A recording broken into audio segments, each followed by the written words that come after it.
వరద బాధితుల సహాయార్థం మా నిజామాబాద్ జిల్లా రైస్ మిల్లర్స్ అసోసియేషన్ మళ్ళీ వెల్ఫేర్ అసోసియేషన్ ఇద్దరు కలిసి మేము ఒక 300 క్వింటాల రైస్ ఖమ్మం జిల్లాకు పంపుతున్నాము. అక్కడ కలెక్టర్ గారు రిసీవ్ చేసుకొని అక్కడ ఎవరైతే బాధితులు ఉన్నారో వాళ్ళకి పంపాలని చెప్పి వాళ్ళకి పంపిణీ చేయాలని చెప్పి ఆ ఉద్దేశంతో మా మిల్లర్స్ అందరు కలిసి 300 క్వింటాల రైస్ 1500 బ్యాగులు ఇచ్చి మేము ఖమ్మం జిల్లాకు పంపిస్తున్నాం. ఓకే.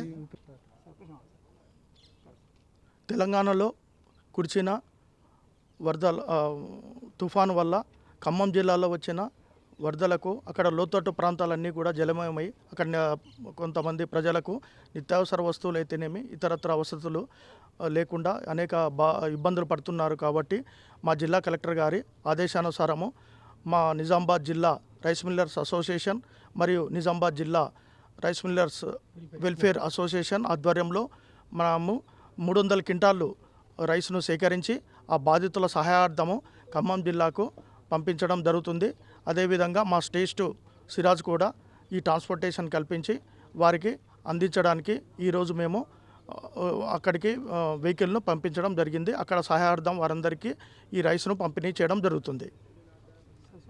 వాల్యూ 15 లక్షల విలువైన రైస్ను అక్కడికి పంపించడం జరుగుతుంది. 30 టన్స్ 300 క్వింటాల్స్ పంపించడం జరుగుతుంది. సన్న బియ్యం పంపిస్తున్నాము. అక్కడ వరద బాధితులకు అందే విధంగా అక్కడ అధికారులు తగు చర్యలు తీసుకోవడం జరుగుతుంది.